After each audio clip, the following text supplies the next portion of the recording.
الصلاة والسلام عليك.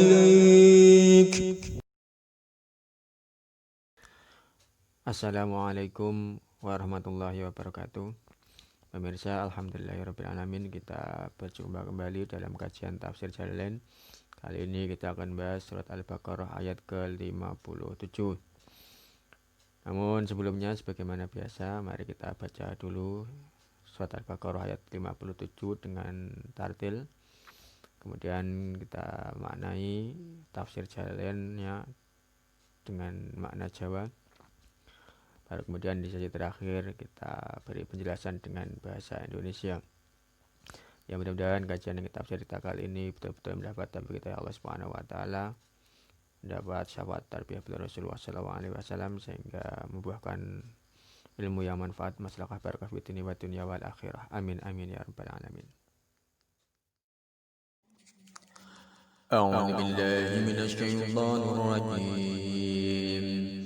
وظللنا عليكم الغمام وأنزلنا عليكم المن والسلوى كلوا من طيبات ما رزقناكم وما ظلمونا ولكن كانوا أنفسهم يظلمون.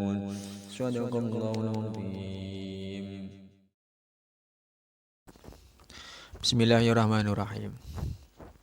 Wa dhalalna lan dadake iyub-iyub kita alaikum ing atase sira kabeh al-ghamama ing mendung.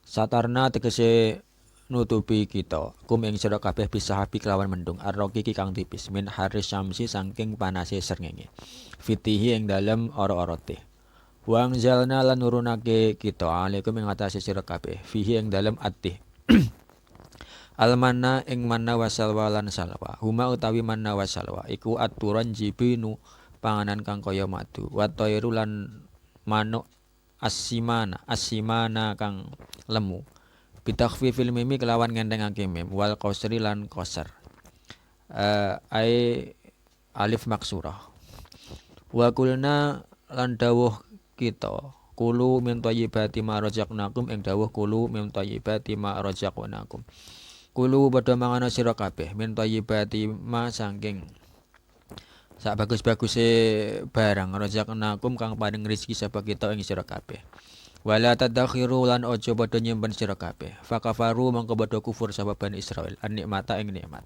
wadakharu lan padha nyimpen sapa Bani Israil faqutia mangko den pegot apa ma anhum saking Bani Israil wa ma dzulamun lan ora ngani ngoyo sapa Bani Israil ing kita bidalika kelawan mengkono-mengkono idkhar walakin kanu lan tetapi ne ana sapa Bani Israil anfusahum ing awak dhewe ne Bani Israil iku yadlimuna padha ngani ngoyo kabeh liana wabalahu krana setuhune dosane kufrun nikmah iku alaihim tetep ing atase Bani Israil. Wallahu a'lam. Bismillahirrahmanirrahim. Wa dhallalna 'alaikumul ghamama. Dan kami jadikan awan sebagai naungan bagi kalian wahai kaum Bani Israil. Satarnakum bisahabi ar-raqiq min haris syamsi fittih. Artinya kami tutup kalian dengan awan yang tipis agar kalian terhindar dari panasnya sinar matahari ketika kalian berada di padang teh. Ya, jadi kisahnya setelah Nabi Musa alaihissalam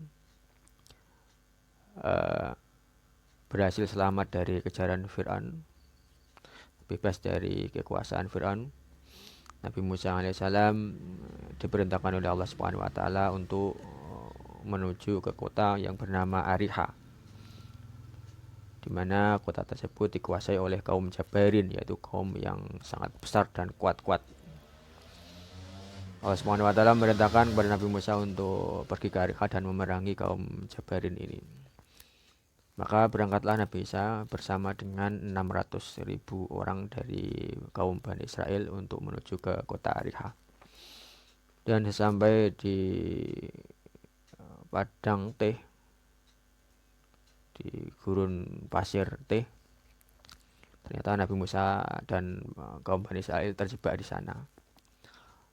Ya, mereka berangkat pada pagi hari di suatu titik dan pada malam harinya ternyata mereka kembali lagi di titik tersebut. Artinya mereka hanya berputar-putar di situ-situ saja. Dan mereka terjebak di padang teh ini bahkan sampai 40 tahun lamanya.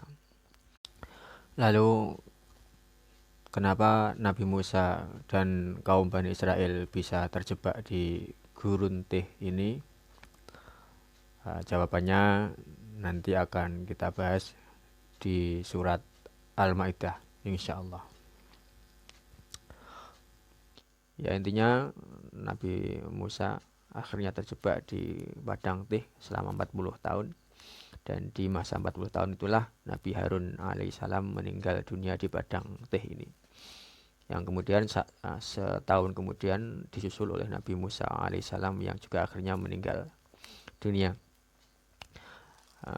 Dengan demikian maka Nabi Musa alaihissalam meninggal dalam keadaan beliau belum menyelesaikan tugas beliau untuk memerangi kaum Jabbarin.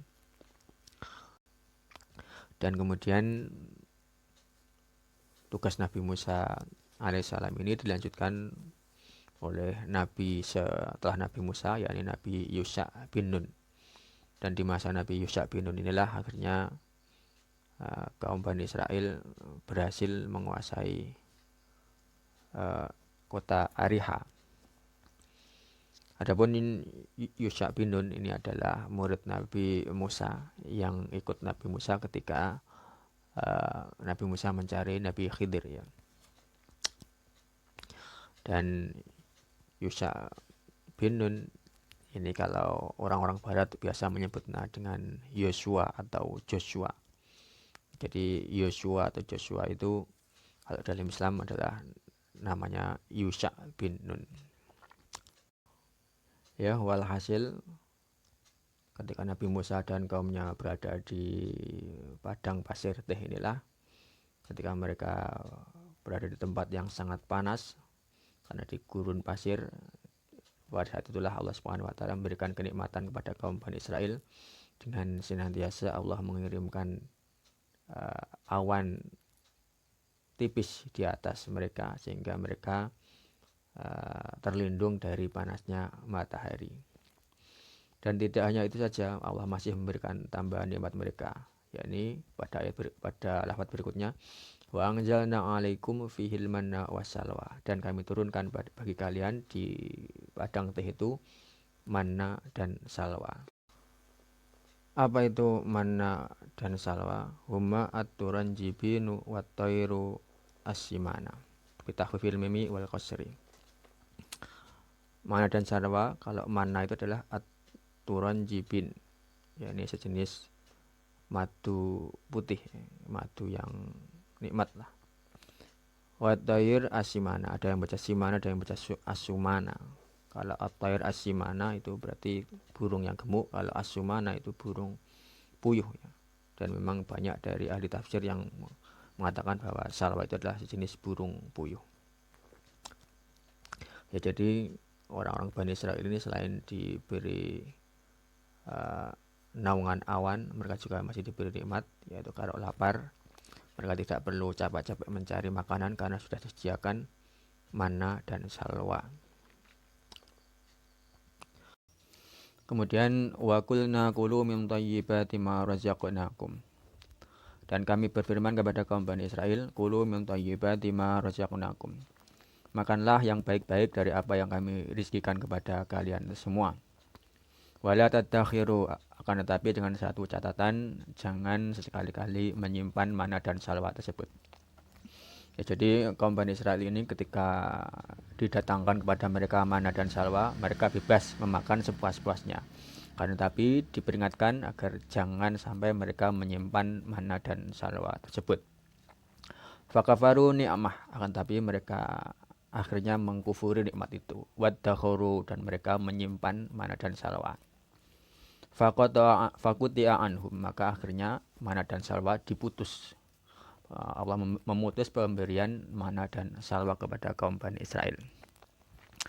Ya, inilah ya kaum Bani Israel lagi-lagi mereka mengkufuri nikmat Allah, diberi kenikmatan tidak disyukuri malah dikufuri, hingga akhirnya Allah Subhanahu wa taala memutus nikmat tersebut. Dan sebenarnya kalau orang-orang Bani Israel ini mau mentaati perintah Allah untuk tidak menyimpan mana dan salwa, sebenarnya manfaatnya juga akan mereka rasakan sendiri. Kok bisa demikian? Iya, karena pertama mereka tidak usah repot-repot menyimpan mana dan salwa.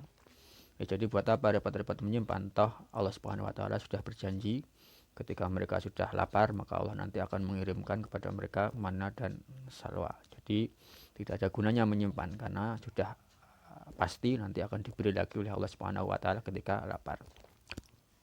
Yang kedua, saat itu di padang teh itu selama 40 tahun makanan yang tersedia ya cuma mana dan salwa.